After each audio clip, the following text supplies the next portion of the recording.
Ladies and gentlemen, good day and welcome to the Kalyan Jewellers India Limited Q4 FY-25 earnings call. As a reminder, all participant lines will be in the listen-only mode, and there will be an opportunity for you to ask questions after the presentation concludes. Should you need assistance during the conference call, please signal an operator by pressing star, then 0 on your touchtone phone. Please note that this conference is being recorded. I now hand the conference over to Mr. Rahul Agarwal. Thank you, and over to you, sir. Thank you. Good evening, everyone, and thank you for joining us on Kalyan Jewellers India Limited Q4 and FY25 earnings call. Today on the call, we have with us Mr. Ramesh Kalyanaraman, Executive Director, Mr. Sanjay Raghuraman, CEO, Mr. V. Swaminathan, CFO, Mr. Sanjay Mehrotra, Head of Strategy and Corporate Affairs, and Mr. Abraham George, Head of Investor Relations and Treasury. I hope everyone had a chance to view our financial results and investor presentation, which were recently posted on company's website and stock exchanges. We will begin the call with opening remarks from management, followed by an open forum for Q&A. Before we begin, I'd like to point out that some of the statements made during today's call may be forward-looking. A disclaimer to that effect has been included in the earnings presentation. I would now like to invite Mr. Ramesh Kalyanaraman, Executive Director of Kalyan Jewellers India Limited, to give his opening remarks. Thank you, and over to you, sir. Thank you. Good evening, and let me welcome everyone to the call. Q4 has been fantastic. We ended the financial year on an excellent note. The consolidated revenue and PAT growth for the quarter has been approximately 36%. Standalone business recorded revenue growth of 38% and PAT growth of around 41%. For the full financial year, we recorded a revenue in excess of 25,000 crore and a PAT of approximately 714 crore. At the beginning of the last financial year, we had kept certain targets around showroom network expansion and debt reduction. We launched 76 Kalyan showrooms and 60 Candere showrooms in India, and our first showroom in the US during the last financial year. The year also saw a reduction in debt in India by around 250 crore. Even though our objective was to reduce non-GML during the year, the reduction of debt has been done mostly in the GML due to the temporary disruption around GML in India over the last 3-4 months. With situation slowly returning to normalcy, we expect to swap position and reduce non-GML levels over the near term. Total debt reduction over the last 2 years stands at around 520 crore. In line with our announced dividend policy, Board of Directors has recommended a dividend of approximately 150 crore, payout in excess of 20% in the net profit generated during FY 2025. As previously communicated, during the ongoing financial year, we plan to open 170 showrooms across Kalyan and Candere formats and plan to reduce debt in India by another 350 to 400 crore. Let me spend some time on our omni-channel platform, Candere. As I indicated earlier, ever since we made Candere a wholly owned subsidiary, we have been infusing fresh talent at the senior management level and have been working on creating a totally refreshed merchandising strategy, brand identity, and omni-channel rollout plan. Now, with 73 active Candere showrooms, we have finalized the launch plan for the nationwide campaign for Candere. We have held back the official launch of the campaign given the recent Pahalgam incident. We plan to launch 80 Candere showrooms in India during the current financial year through a mix of FOCO and COCO showrooms. Bulk of the showroom launches during Q1 and Q2 of the current financial year will be franchised ones. We expect Candere to be profitable at PAT level during the current financial year. And now talking about the ongoing quarter, we had an excellent start to the financial year despite continuing volatility in gold prices. We witnessed robust growth in our Akshaya Tritiya sale this year, and we continue to see encouraging momentum in consumer demand, especially around the wedding purchases during the current quarter. Thank you, and I'll hand over it to Sanjay. He will read you through the numbers. Thank you. Thank you, Ramesh. Good afternoon, everybody. I'm really happy to be talking to you all after a great financial year. I'll start with the just concluded quarter. Our company reported consolidated revenue of 6,182 crores in the just concluded quarter, a growth of 36% over the corresponding quarter of the previous year. Consolidated EBITDA came in at 399 crores versus 296 crores in corresponding quarter of the previous year. And consolidated profit after tax came in at 188 crores versus 137 crores during the corresponding quarter of the previous year. I'll now give you a breakup of the financial year performance between India and the Middle East, starting with India. For the just concluded quarter, revenues in India came in at 5,350 crores versus 3,867 crores compared with the corresponding quarter of the previous year. India Q4 EBITDA came in at 343 crores versus 255 crores when compared with the corresponding quarter of the previous year. And India profit after tax came in at 185 crores compared to 131 crores in the corresponding quarter of the previous year. Moving on now to talk about our Middle East business.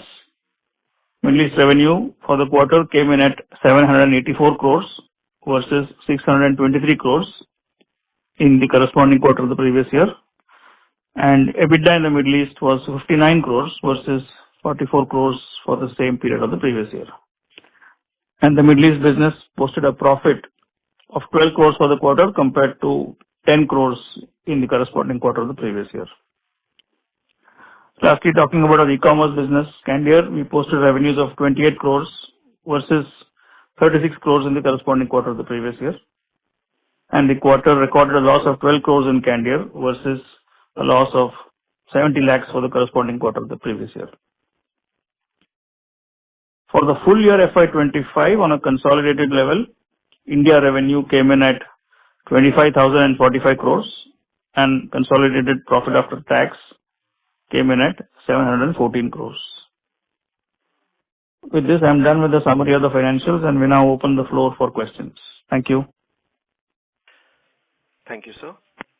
We will now begin with the question and answer session. Anyone who wishes to ask a question may press star and 1 on their touchtone telephone. If you wish to remove yourself from the question queue, you may press star and 2. Participants are requested to use handsets while asking a question. Ladies and gentlemen, we will wait for a moment while the question queue assembles. The first question comes from the line of Manoj Menon from ICICI Securities. Please go ahead. Hi, Ramesh. Hi. Hi. Nice evening. So I just seek your insights, on consumer behavior on a few aspects to begin with.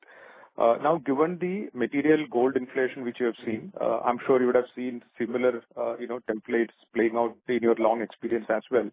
What's the consumer telling you, in terms of the consumer behavior? Let's say given the 40% sort of increase we have seen over the last 6 months, there are a lot of facets to it. Let's say, for example, is the salience of non-22 carat increasing? Is there a consumer demand for it?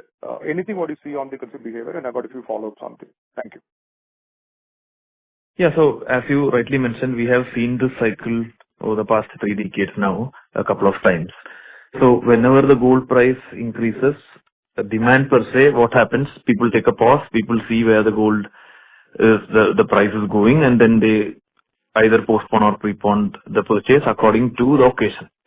So demand per se, there is no issue. I told you, Akshaya Tritiya was also strong, footfalls are strong, SSGs are strong even for Akshaya Tritiya. But yes, the inventory composition, etc., on 18 carat, 22 carat, again, the heavyweight versus lightweight versus midweight products. These kind of things we keep on changing when we have a 30% plus price increase for the commodity, which is again a constant process. It's not an overnight thing. The price, say, was X 3 years before, Y now, but there has been a path wherein it came from X to Y. So constantly we work on the composition of inventory in terms of 18 karat, 22 karat, lightweight jewelry, midweight jewelry, heavyweight jewelry, etc. Understood.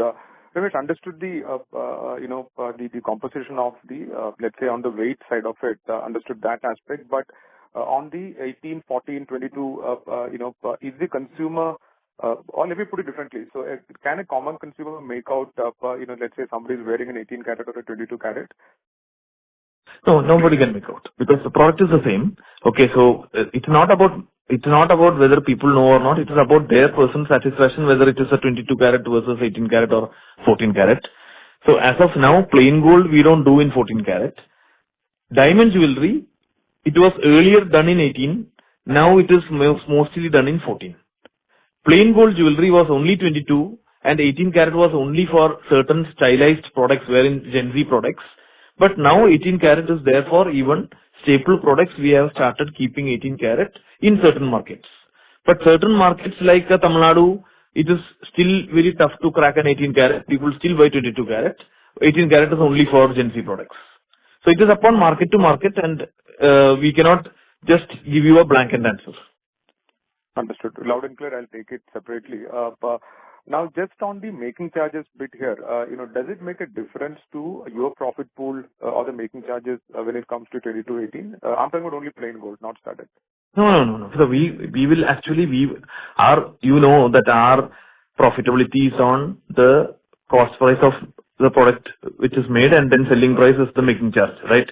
So our margin is only regarding the making charge. So we, as a percentage, we will not compromise on our making charge at all. In fact, 18 karat will have a bit more profitability than the 22 karat. Understood. And if I may, just quickly your second, and then I'll come back in the queue. Yeah. So historically, my understanding, I just want to stress test the hypothetical understanding from the past that whenever gold has seen material inflation, the ability of the salesperson to actually upsell a studded is far better, is what conceptually what I have been told in the past. That when a consumer says, look, for buying a 10 grams, I had to let's say, shell out 100,000 rupees, right? I mean, kind of, so I'm wherein that upgrading helps you capture far better gross margin. Is the hypothesis correct? And is it happening on the ground? Yeah. So studded conversion becomes easier when the gold price is very high. Very simple reason, because customer comes with 1 lakh rupees. Okay, for example, if it is plain gold, he or she will end up buying 10 grams, right? Approximately, I'm telling you. So earlier they could have bought 13, 14 grams, which is now they are able to buy only 10 grams with the same budget. So customer might not get the same product which was there in his mind, because volume wise they would have cut by around 30-35%. But when it comes to studded, at least 40-50% is taken care by the stone. So only the gold, rest of the gold where this volume issue is coming. So for studded product, the perception of the customer for what he or she should buy versus what reality is will be more closer than the plain gold. So it makes it easier to convert to studded when the prices go up. Understood. And one last question for now is, as I understand that the retail prices of, let's say, diamonds are largely flattish versus material inflation in gold.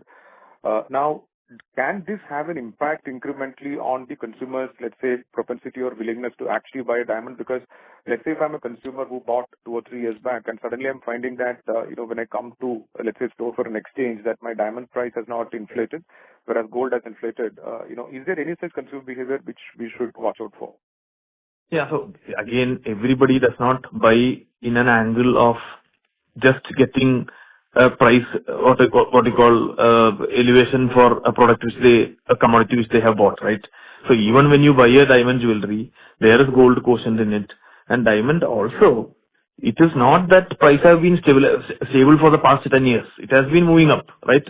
So 65% in a studded product is also gold, no? So customer first the customer happiness comes for satisfaction of wearing that product. Everything comes behind that. So they have to be satisfied in wearing that product, which is more in a studded when compared to plain gold because the price went up 30-35% in a very short time. Very clear. Thank you and all the best for the medium term. Thank you. Yeah. Thank you. A reminder to all participants, you may press star and 1 to ask a question. The next question comes from the line of Devanshu Bansal from Emkay Global Financial Services. Please go ahead. Hi, thanks for the opportunity and congratulations for a great set of numbers. Sir, just wanted to check on the robust demand trends in the current year, right? So you mentioned that Akshaya Tritiya sales were pretty robust. So I just wanted to check, is it like specific day that you are talking about, or is it like whatever 35, 40 days that have been in the quarter? So throughout the quarter, the demand trends have remained robust. So the demand has been robust right from the beginning of the quarter. What I told you is about the Akshaya Tritiya day, and usually what happens, all the offers or the pre-book redemptions, etc., happens 10 days in that Akshaya Tritiya zone, meaning Akshaya Tritiya minus 10 days. Both angles when you see, the SSGs have been strong, and there has been good momentum at the store level. Understood. And sir, in your initial commentary, you mentioned that the gold metal loan was sort of reduced in FY-25. In another way, this is a hedging instrument also. So have we changed our way of hedging recently? What's the outlook there? And secondly, as we understand, there was about 200 bits of increase in interest rate on gold metal loan, and you indicated that there is some relief that has been there. So what is the exact quantum of increase that may be there for the current FY26 year? Yeah, so gold loan interest rate have been increased in the range of 2-2.5%.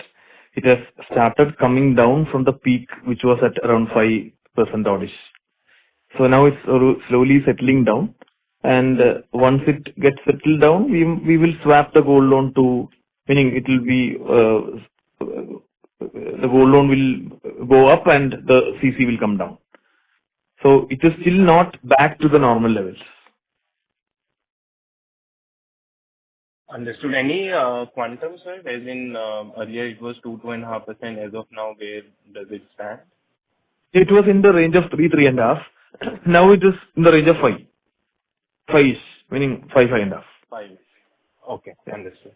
And sir, this year we've incurred about 350 crore of capex, right? So now the understanding was also that that you will be changing the model, right? So for FY26, what is the capex expectation from showroom additions in India?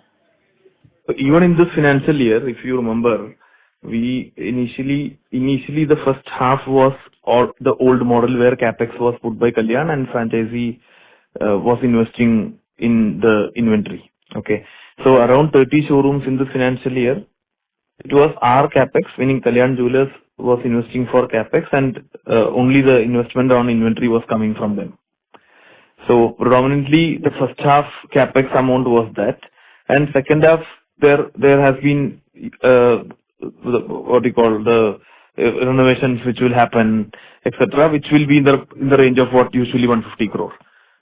So next year, if you ask, capex should be in the range of 150 because only the maintenance capex will be there, because next year plan is to open all stores through the new model. Plus, of course, Candier stores will be there, which is owned, for which capex will be put by Candier, meaning Kalyan. Yeah. Okay.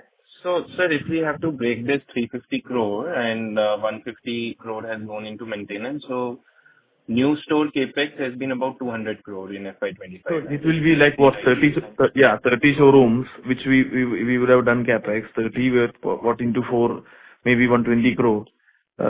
Again, 150 will be maintenance CapEx. And there has been one or two showrooms like Chennai, we completely revamped, which is of high cost. It is not in the range of 2-3 crore. It will be much bigger than that. So that is about the CapEx which has been spent for this year. Fair enough. So last question from my end. I was seeing your payable days, so that is slightly higher at between 30 to 35 days versus 10 to 20 days for other jewelry retailers. So do you anticipate this to reduce going ahead or remain stable at current levels? Yeah. So that CapEx, one more thing which I missed out is South, our franchisee model, if you remember, South is that even now, in this financial year, we opened 9 stores in the South.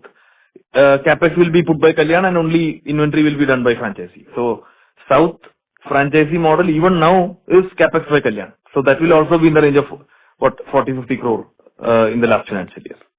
Okay. And now coming to payable. So payable depends upon the inventory which you keep. Okay. If you look at from far, it will be only gold or a diamond. But when you go further into it, in gold itself, there are premium products in gold which has a better margin and better credit days, which is not kept by all brands. So there are brands predominantly keeping only staple products for which the number of payable days cannot be like what we enjoy. There are certain brands who don't keep as much as studded as Kalyan. So if you look at our payable days, it has been only reducing or it has been stable. So if you ask whether we will improve the number of working days, yes, of course we can, because the revenue is growing. And if in case we are not adding inventory, then the payable days should come down. Got it. Got it. Thanks for taking my question, sir. Thank you. Thank you. A reminder to all participants, please press star and 1 to ask a question. The next question comes from the line of Deepak Podar from Sapphire Capital. Please go ahead. Hello. Hi. Yeah, am I audible, sir? Yeah, very nice. Okay. Thank you very much, sir, for this opportunity. So just wanted to understand first upon the margin front. I mean, this year as a whole, our PBT margins were down to 3.8%, which was largely driven also by, I think, 120-30 crores of impact on inventory. So how do we see the PBT margins for this year, FY26? So if you first of all, as you rightly said, if you negate the 120-130 crore, the PBT margins would have been in the range of 5, right? Approximately 5% for even the last financial year. So the running financial year, it should be slightly higher than that because interest saving can also come because we are reduced our debt. So it should be above 5%. No, so if I adjust 130 crores, your PBT margin increases from 3.8% to 4.3%, right? Yeah. So, and Q4 you can see, where in Q4 the PBT margins are in the range of 4.1. Yeah, 4.1. So I think we should target for a PBT margins of in excess of 5%. In excess of 5% for FY26, right? Yeah. Okay, understood. And in terms of debt, you mentioned we are looking to reduce debt by about 300 to 400 crores this year, FY26? Yes, that is the target.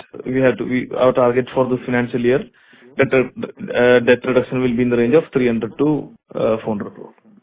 No, okay. And how do we see the growth for this year, FY26 as a whole? No, for growth, you know that we are opening 90 Kalyan showrooms, out of which 80 plus will be in India. And we have opened 76, 77 showrooms in the last financial year. That revenue, it's not a full revenue which has been absorbed in the last financial year. That revenue should also come. SSGs, of course, in the last financial year, SSGs were extremely strong. Even if you for a budget sake, if you reduce SSG a bit than last year, overall revenue growth should be it should be good. Meaning, I'm sure that you will be able to assess the overall revenue growth. Understood. And we are looking to open around 150 stores, right? Out of which 90 would be Kalyan and remaining would be Candere? Yeah, 90 plus 80. So around 170 is what we are targeting. Yes, yes. Okay. And you mentioned the capex amount. I missed that amount. So what would be the capex amount for this? So I mean, For the next financial year, no? For the running financial year. Yeah, FY-26. Yeah. Yeah. So the maintenance capex will be in the range of 150, and south stores, if we open 7 or 8 showrooms, that also can come to around 50 crore because south capex is done by us. And Candere, whatever comes will come. Being our own store, Candere will be done by us completely, inventory plus capex. So somewhat higher than 150. I mean, somewhere around that is what. So no, yeah, 200 for sure, because 200 plus for sure, because 200 will be for Kalyan itself. So 200 plus Candere will be the right way to look at it. And how much would be Candere? 80 stores. What can be the? So Candere predominantly will be it's a mix of franchisee and FOCO. So it depends upon how many FOCO, how many COCO. Even if you look at 50-50, then 40 showrooms will be done by the company. Okay. So into say 1.5 2 crore, it's 80 crore capex. 60-80 crores. 62. Yeah, Understood. That's very clear, sir. I think that's very helpful. That would be it from my side. Thank you so much. Yeah. Thank you. The next question comes from the line of Vidisha Seth from Ambit Capital. Please go ahead. Hi, I hope I'm audible. Thank you for taking my question. I just had one query. On the studied mix, in continuation to what you responded to the earlier participant's question, just wanted to know what incremental initiatives are you as a brand undertaking to drive this mix in studied? One, definitely you did talk about that conversion becomes easier, but any other initiatives that you'd like to highlight which is leading to this increase in mix? Yes, sir. So studded mix for Kalyan, the major driver for the past, say, 8 to 10 quarters was because the mix of non-south revenue is the major driver, because non-south revenue comes with better studded ratio than south. That was a major driver. And of course, on a store level also, we try to improve the studded ratio. We give incentives to staff. We do campaigns around studded. We do promotions around studded. So that is how our studded ratio is improving. Okay, got it. Thanks. That's all from me. Thank you. Participants, please press star and 1 to ask a question. The next question comes from the line of Bhavya Gandhi from Dalal and Broacha Stockbroking. Please go ahead. Yeah, hi. Thanks for the opportunity. Hope I'm audible. Hello? Yes, please go ahead. Yeah. So just wanted to understand how is the renewals of franchisee taking place? Because I believe we started somewhere in June 22, and the 3 years our franchisee agreement gets over, right? So if you can throw some light on that. The lock-in is for 4 years. Okay, lock-in is for 4 years. Any early renewals are we seeing at the moment, or how is it? No, they don't have to renew. No, 4 years there is no renewal. No. Once the franchisee agreement ends at the end of 4th year, how is it? The agreement is for 9 years. So 4 years is a compulsory lock-in. Okay, 4 years is the compulsory lock-in. Okay. Yeah. Agreement is for 9 years. So they don't have to do anything after 4 years. Okay, got it. Fair enough. Just wanted to also ask you on the gold price impact. So, I mean, because you've been there for last 3 decades. So, what typically happens to the absolute revenue and EBITDA when there is a gold price falling scenario? Let's take an example of 1 lakh becoming 90,000. So, in that case, I mean, demand will not start picking up immediately, right? So if you can just help us explain how does the numbers look like when there's a downward gold price scenario? No. customer, you should look at through the customer point of view. Customer comes not with a volume in mind. They come with a budget in mind. So a customer, the first question which our sales team will ask the customer, of course after welcoming and stuff, will be the budget of the product which they want to buy. So if they say 5 lakhs, the sales team will start showing product from 6 lakhs or 7 lakhs or something, so that then they can upsell a bit. So, but customer comes with a budget in mind. So when the gold price comes down, automatically volume goes up. So because they want to, they can buy only for the amount which they have in their hand. Got it. And in that case, does the studded ratio get impacted? Studded ratio when the gold price comes down, you mean? Yeah. So you should understand that the gold price is now this 30% upwards over the last 1 year, right? Before that also, it is nothing related to, it becomes easier when the gold price is very high for conversion. That's it. But organically itself, all of us know that there is an inclination to studded for the young generation. They see Polki, diamond and precious, uncut, etc. And organically there's a driving force to studded. And sales team, they will push for studded because they have been incentivized that way. But when the gold price is very high, conversion becomes much easier than when it is low, because the customer, when they have a perception in mind that for 1 lakh they will get a product, that product in size will not be too much different if they buy a studded, because studded takes care of 40% of the product. Got it. Fair enough. And what is the average invoice value for candor? If you can just throw some light on that as well. It will be 25-30K. 25-30K. Okay. Fair enough. Thank you so much. Really helpful. Yeah. Thank you. Thank you. Participants, please press star and 1 to ask a question.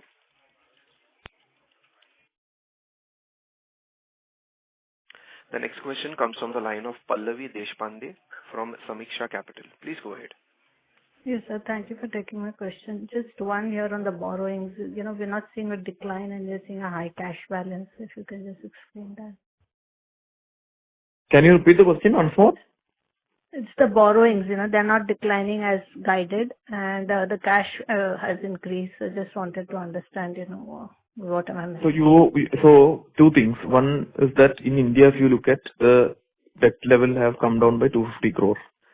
Console, you might not see a huge difference because Middle East, the debt would have increased. So predominantly what happens is when gold price move up, GML level tend to increase as bank revalue the loans at the end of the period on the prevailing gold price. So actually, given the sharp rise in gold price during the second half of the last financial year, GML should have ideally seen a noticeable increase. But since we reduced our GML loans by around 250 crore, the total GML is seen as 250. So GML loans we have reduced by a much higher proportion. But you see only 250 because the banks have revalued the GML with the current gold price. So in the Middle East, we have not done any reduction in GML from our side, and hence you see the increase in level of GML driven by the increase in underlying gold price. Right. So the other part would be that, we were planning to decrease the non-GML actually, right? Because that was cheaper for us. So that was because of the uncertainty around GML. No, I told you last 2-3 months, GML had a huge turbulence because of other reasons, right? So there was the uncertainty around GML, especially over the last 1 or 2 months. That is why the GML limits was not reduced. Okay, and once the situation is back to normalcy, we can immediately swap it. Now, what would be the guidance for and why is the cash balance so high?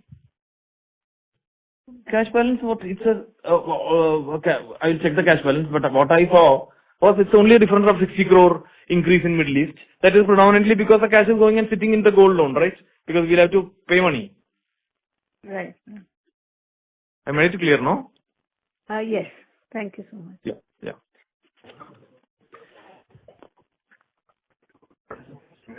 I'm going to ask.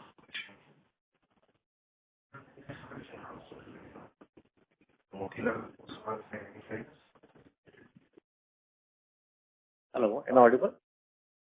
Hello. Yeah. I'm able to hear. Yeah, sure. So my question is on the Candid.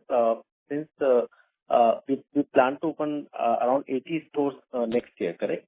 So Yeah. which are markets so far we have seen success for this model, and considering we are doubling the store count to next year, any target markets where you think that the rollouts will be faster, and typically what kind of a gross margin or unit economics you can expect that once you see the mature stores will reach, what kind of unit economics you can expect from Candid? So, Candier on an ideal situation, on a matured store or maybe a closer to maturity store, the stock turn should be in the range of 2%. Margins, you know that it is in the range of 30-35%. Okay, that is the a store which is almost matured.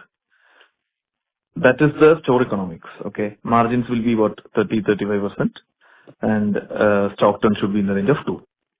Now about expansion, our primary focus will be metro, tier 1 and tier 2 locations. We are not pinning down any particular metro to focus more. We will be expanding across the country. And right from, when Candier is a wholly owned subsidiary, we have been constantly infusing talent across the senior management and the other areas where like marketing and stuff. And again, merchandising strategy is also completely revamped. Now we are very clear on how the brand identity should be. Strategy is also laid. We were almost about to launch the campaign, wherein once we launch the campaign only we can expect footfalls and things will come to where we want. But because of the recent incident, we actually pushed the campaign. But our target for this financial year is to make Candier profitable at PAT level. Does that answer your question, Sure. Ravi? Sure. And typically, what is the studded mix for Candid? At a store level, it is 70% studded. 70%. Yeah. And typically, what is our store size? And is like, are we also thinking to use e-com channel also for this platform going ahead? Yeah, it's an omni-channel. So now the Candier showroom size will be in the range of 1,500 square feet. And of course, it's an omni-channel wherein it is not only dependent on store, but we need online platform also to help drive footfalls to the store.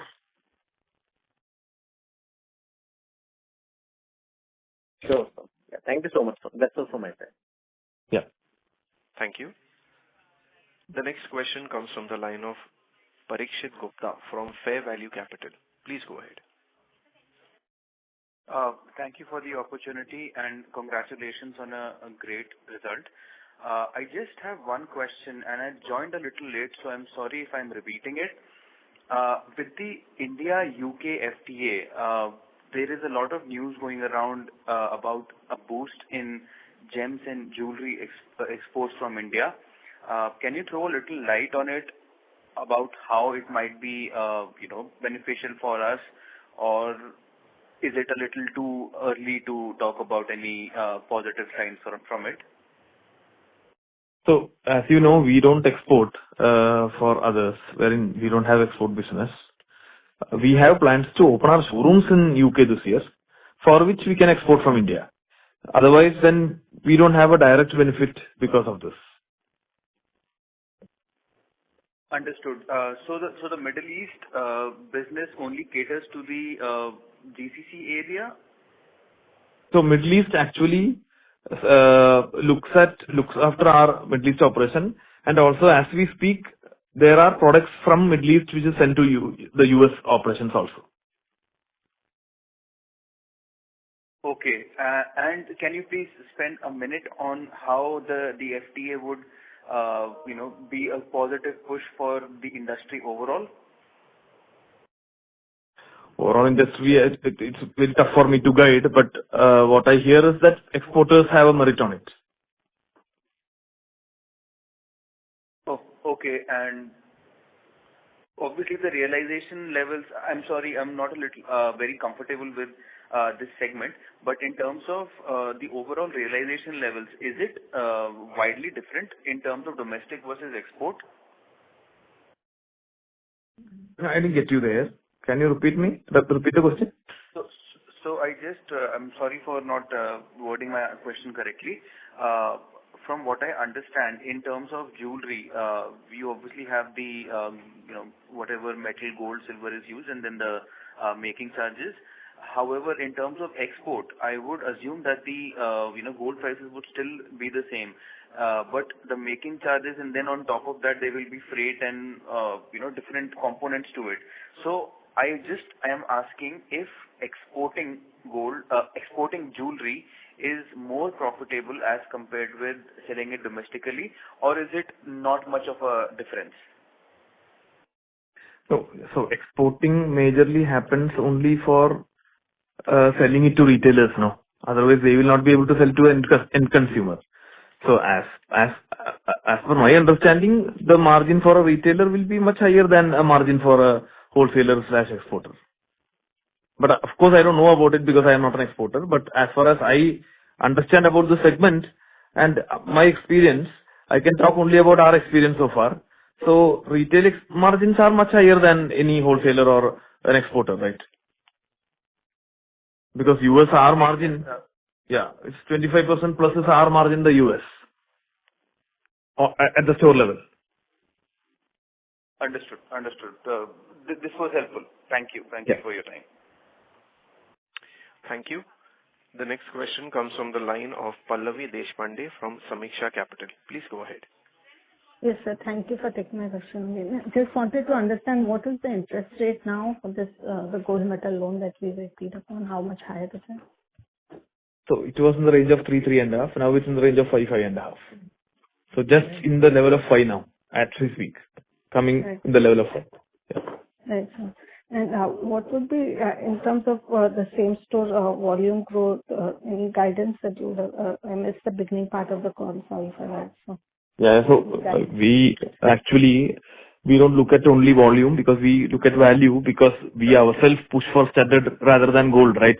So gold volume will surely come down even if the gold price is flat and even if there is SSG, the volume would not have grown as much as SSG because we ourselves would have pushed for studded. Right. Okay.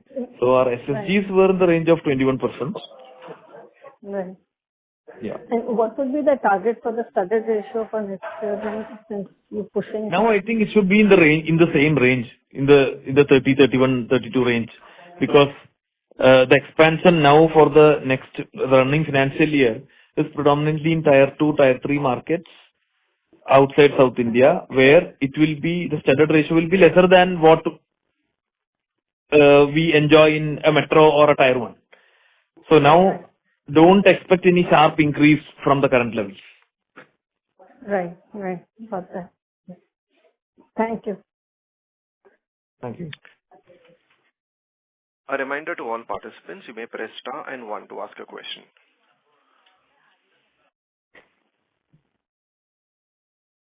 Ladies and gentlemen, as there are no further questions, I would now like to hand the conference over to Mr. Ramesh Kalyanaraman to give his closing remarks.